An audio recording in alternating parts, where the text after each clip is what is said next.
तो हेलो दोस्तों, आपका स्वागत करते हैं आज के अपने चैनल मिस्टर टंकी में। और आज हम बात करने वाले जो अगला हमारा नेक्स्ट टॉपिक है, जो भी बहुत मोस्ट इम्पोर्टेंट टॉपिक है हमारा कंप्यूटर्स और साइड डिवाइसेस के लिए। कि आप लोग जानते हैं कि हमारे सॉफ्टवेयर जो होते हैं और उसके प्रकार क्या हैं। तो आइए इसके बारे में जानते हैं। अगर आपको ये वीडियो पसंद आई तो आप जरा से चैनल को सब्सक्राइब कर दीजिए, और वीडियो अगर पसंद आए तो लाइक कीजिएगा चैनल को। और हमें बताइए कमेंट में कि आपको वीडियो कैसा लगा। ठीक है, तो आइए हम दोस्तों अपना जो टॉपिक है वो स्टार्ट करते हैं। तो हम बात करते हैं आज के इस टॉपिक पे, जो कि है हमारा सॉफ्टवेयर।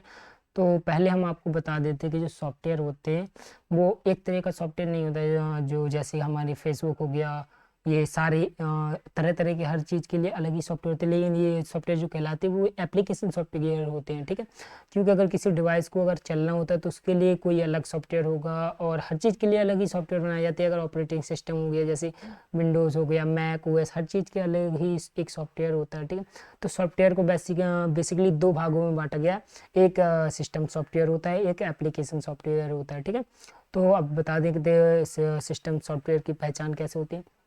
तो जैसे कि हमारा जो डिवाइस हो गया, मोबाइल हो गया, लैपटॉप हो गया, या फिर डेस्कटॉप हो गया, या फिर कोई भी अदर डिवाइस है जो भी है, उसको किसी वर्क करने के लिए कोई ना कोई एक सॉफ्टवेयर, पर्टिकुलर सॉफ्टवेयर चाहिए होता है, ताकि वो किसी भी एप्लीकेशन सॉफ्टवेयर की मदद से हम उस पर कोई काम कर सके, या उस पर सिस्टम पर हम कोई काम कर सके।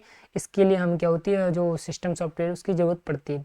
तो सिस्टम सॉफ्टवेयर क्या क्या क्या कार्य करते हैं, उसके लिए हम आपको एक इमेज के जरिए एक आइडिया लगा देते हैं। वैसे आपको बताते हैं कि देखिए, पहले हम आपको बताते हैं कि कितने टाइप ऑफ सॉफ्टवेयर कैसे होते हैं। तो इसे आपको जो इमेज में दिख रहा होगा आपको, तो सिस्टम जो हमारे जो सॉफ्टवेयर तो वो दो ही टाइप के होते हैं, एक सिस्टम सॉफ्टवेयर, एक एप्लीकेशन सॉफ्टवेयर। तो हम सबसे पहले क्या करते हैं कि सिस्टम सॉफ्टवेयर की तरफ चलते हैं। तो इसमें देखते हैं कि कंप्यूटर के अंदर जो भी हमारे कार्य होता है, जैसे विंडो है, तो विंडोज़ के अंदर हम देखते हैं कि ये जो हमारा सारा काम हो रहा है, ग्राफिकली ये पिक्चर्स हमें दिखाई जा रही है, डेस्कटॉप पर जो भी स्क्रीन है वो सब विंडोज़ में ही चल रहा है। और ये सारे काम है वो एक सिस्टम सॉफ्टवेयर की मदद से हो रहे हैं। जैसे कि ये इसमें अगर पार्ट्स की बात करें तो सिस्टम मैनेजमेंट और दोनों ही होते हैं। तो पहले आता है इसमें जैसे ओएस आ गया, विंडोज़ आ गया। विंडोज़ के पहले भी एक सिस्टम सॉफ्टवेयर होता है। जैसे कि हमने मोबाइल में एंड्रॉयड डाला, ठीक है, तो एंड्रॉयड के पहले भी उसमें ओएस वगैरह वगैरह होते हैं ना। जैसे कि मैं आपको एग्जाम्पल के थ्रू बताऊँ कि हमारी एक मशीन है, ठीक है, तो मशीन को ले लेते हैं। तो मशीन क्या है कि आपको पता है कि मशीन हमारी लैंग्वेज नहीं समझती है सीधे, ठीक है। तो क्या करते हैं, हम जो भी लैंग्वेज इस्तेमाल करते हैं वो A to Z होती है, लेकिन जो मशीन यूज करती है उसे तो 0 1 की समझ आती है।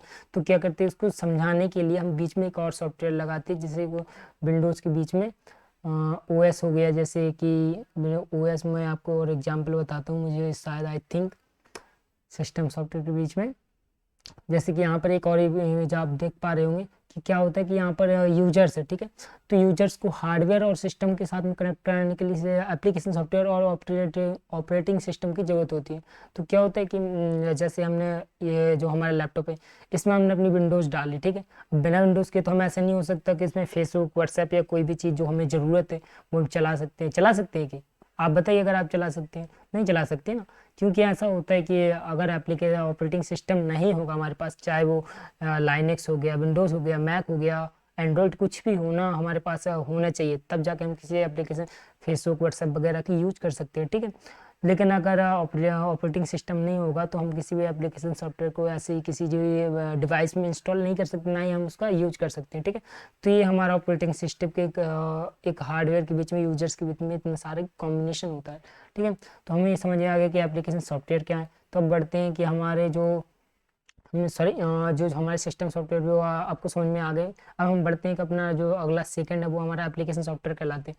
तो जैसे कि आप लोग जानते हैं कि ये जो एप्लीकेशन सॉफ्टवेयर तो जितने भी आजकल हम दुनिया में यूज करते हैं, जैसे कि हमारे एंड्रॉयड में हम गेमिंग के लिए, फोटोज के लिए फोटोशॉप यूज करते हैं, और अगर हम कोई डॉक्यूमेंट बना रहे तो MS वर्ड, एक्सेल हो गया, ये सारे सॉफ्टवेयर यूज करते हैं। वीडियोस देखने के लिए यूट्यूब है आपके पास, चैटिंग करने के लिए इंस्टा, फेसबुक, ये सब। तो ये सब क्या है, ये सब हमारे एप्लीकेशन सॉफ्टवेयर कहलाते हैं, ठीक है। तो इन सब को लिए मल्टीपर्पज़, यानी कि हर एक जिसका कार्य होता है, जैसे कि हमें अगर किसी के साथ कोई सिस्टम या फिर PDF या वर्ड कोई फाइल, एक्सेल फाइल बनानी, तो हम उसका खाली काम एक्सेल फाइल में नहीं कर सकते, और कोई अदर सॉफ्टवेयर हो के ऐसा नहीं कर सकते कि हम फोटोशॉप में जाएं और एक्सेल फाइल बना सकते, तो ऐसा नहीं कर सकते, क्योंकि हर एक पर्टिकुलर कार्य के लिए ही हर एक सॉफ्टवेयर को बनाया जाता है। अब मान लीजिए किसी को अपना डेटा जो वही खाता है वो मैनेज करना है। आप वही खाता समझते होंगे, जो डेटा जो बनिया लोग हमारे यहाँ यूज करते हैं तो क्या करते हैं, अपने रजिस्टर को बना के रखते हैं कि भैया हमने इसको इतना उधार दिया, हमने इसको इतना उधार दिया। तो उसकी जगह आजकल खाता बुक ऐप भी आ गई हैं। बाकी आप नहीं होते थे तो क्या होता है, जैसे बिल मैनेज करने के लिए टैली होता है, वो प्रोफेशनल बड़े लोगों के लिए, बड़े बिजनेस के लिए होता है। तो ऐसे ही ये सारे सॉफ्टवेयर क्या होती है, हर एक स्किल के लिए अलग होता है। अब बात करते हैं कि सॉफ्टवेयर किस किस उस जगह यूज होते हैं। तो देखो मनोरंजन के लिए हो गया, एजुकेशन के लिए हो गया, अस्पताल हो गए, मेडिकल कॉलेज हो गए, यूनिवर्सिटीज़ हो गई, इन सब के लिए पर्टिकुलर हर एक चीज़ के लिए अलग अलग सॉफ्टवेयर मतलब कंप्यूटर के उससे बनाया गया है, ताकि आपको हर एक पर्पज़ के लिए अलग से सॉफ्टवेयर मिल सके। यानी कि अगर आपको किसी यूनिवर्सिटी में अगर फॉर्म फिल करना है, मान लीजिए उसमें एडमिशन ओपन हो चुके हैं, उसमें एडमिशन का बच्चों का डेटा मैनेज करना, तो इस सब के लिए हर एक तरह का अलग अलग सॉफ्टवेयर बनाया गया। तो इसको एप्लीकेशन सॉफ्टवेयर बोलते हैं। लेकिन अगर एप्लीकेशन सॉफ्टवेयर की बात करें तो ये बिना किसी सिस्टम सॉफ्टवेयर के बिना नहीं चलाए जा सकते, ठीक है। जबकि सिस्टम सॉफ्टवेयर क्या होते हैं, इनको कोई भी एप्लीकेशन सॉफ्टवेयर की ज़रूरत नहीं होती है, और ये बिना एप्लीकेशन सॉफ्टवेयर के जरिए भी चलाए जा सकते हैं इनका, क्योंकि सीधे कम्युनिकेट होता है किसी हार्डवेयर और हार्डवेयर के साथ। जो हमारा हार्डवेयर होता है जैसे सिस्टम, मोबाइल हो गया, लैपटॉप हो गया, तो ये क्या करते हैं, हमारे सीधा कम्युनिकेट करते हैं हार्डवेयर से, जो कि उसे समझ में आते हैं और उसे वो पता होता है कि वो क्या कार्य कर रहा है। लेकिन अगर एप्लीकेशन सॉफ्टवेयर की बात करें तो वो सीधा कम्युनिकेट नहीं करते हैं लैपटॉप से उससे तो 0 1 के फॉर्म समझ आते, इसी तरीके से हम समझ लेते हैं कि उससे 0 की 1 की फॉर्म समझ में आते हैं। बीच में ये जो हमारा ऑपरेटिंग सिस्टम, इससे दोनों ही लैंग्वेज में समझ आती है, इससे 0 1 की भी आती है, और जो ह्यूमन रीडेबल यानी कि हम लोग पढ़ सकते हैं वो भी समझ में आती है। तो हमारे जो एप्लीकेशन सॉफ्टवेयर को जो आती है वो खाली ह्यूमन रीडेबल लैंग्वेज ही आती है, ठीक है। तो क्या करते हैं कि बीच में जो सिस्टम सॉफ्टवेयर होता है वो ट्रांसलेटर की तरह दोनों को कम्युनिकेट आपस में जोड़ने की एक प्रक्रिया करता है बीच में, यानी कि एक ट्रांसलेटर की तरह कार्य करता है कि मुझे हिंदी आती है, आपको पंजाबी आती है, तो आपको बीच में हम दोनों को बात करने के लिए एक हम बीच में ट्रांसलेटर रख लेंगे ताकि दोनों लोग आपस में बात कर सकें, ठीक है। तो इस तरीके से सॉफ्टवेयर आपको अगर समझ में आए, आई थिंक आपको सॉफ्टवेयर समझ में आ गए होंगे। अगर आपको कोई सॉफ्टवेयर के बारे में अगर कोई और भी इन्फॉर्मेशन चाहिए या फिर कोई चीज़ रह जाती है अभी, तो आप मुझे कमेंट में बता सकते हैं। बाकी अगर सॉफ्टवेयर और भी अगर बात करें तो देखिए, कुछ टाइप के ऐसे सिस्टम सॉफ्टवेयर ये होते हैं जिसमें विंडोज़ हो गया। सिस्टम सॉफ्टवेयर में आपको बता देता हूँ कितने तरीके होते हैं। एक हमारा विंडोज़ हो गया, एक लाइनक्स होता है, और ओएस भी क्या बोलते हैं, एंड्रॉयड भी होता है, और ओएस होता है, और भी क्या बोलते हैं, बहुत सारे लाइनक्स की तरह ही कार्य करने वाले होते हैं, जो कि हमारे विंडोज़ के साथ एक्सपी होते थे, वो विंडोज़ के पुराने वर्जन होते हैं। ये सारी सॉफ्टवेयर जो होते हैं लाइनक्स तो आप लोगों ने शायद आई थिंक चलाया होगा, लेकिन अगर नहीं चलाया तो आप एक बार ट्राई ज़रूर कीजिएगा, क्योंकि लाइनक्स एक फ्री सॉफ्टवेयर होता है जो सबके लिए अवेलेबल होता है।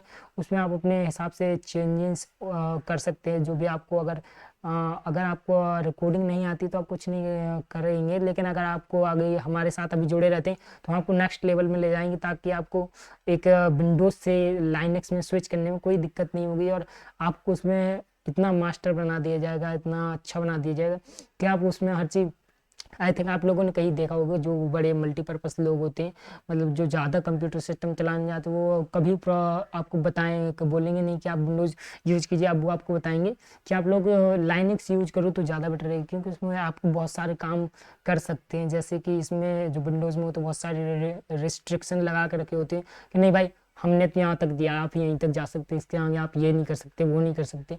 तो लाइनक्स में ऐसा कुछ नहीं होता है। तो आप लाइनक्स फ्री सॉफ्टवेयर जो कि आप कैसे भी यूज़ कर सकते हो, उसे कैसे भी अपने हिसाब से मॉडिफाई कर सकते हैं, कैसे भी चेंज कर सकते हैं। तो आपको एक बार ट्राई ज़रूर करना चाहिए। तो गाइस, आपको सॉफ्टवेयर समझ में आ गया। अगर आपको सॉफ्टवेयर समझ में आया, वीडियो पसंद आती है तो वीडियो को लाइक कीजिएगा और चैनल को जरूर से सब्सक्राइब कर दीजिएगा। यार आपके पैसे नहीं लग रहे, लेकिन हम आपके लिए इतनी मेहनत करते हैं, तो आप इतना बनता है कि आप हमारे बात को मानते हैं और अगला आपके लिए वीडियो लाते हैं। और आपको सबसे पहले अगर नोटिफिकेशन चाहिए तो जो बेल आइकन होता है उसको ऑल पे सेलेक्ट कर लीजिए, ताकि जैसे हम कोई वीडियो अपलोड कर दें तो आपको सबसे पहले मिल सके। बाय बाय गाइस, तो मिलते हैं फिर से नेक्स्ट वीडियो में।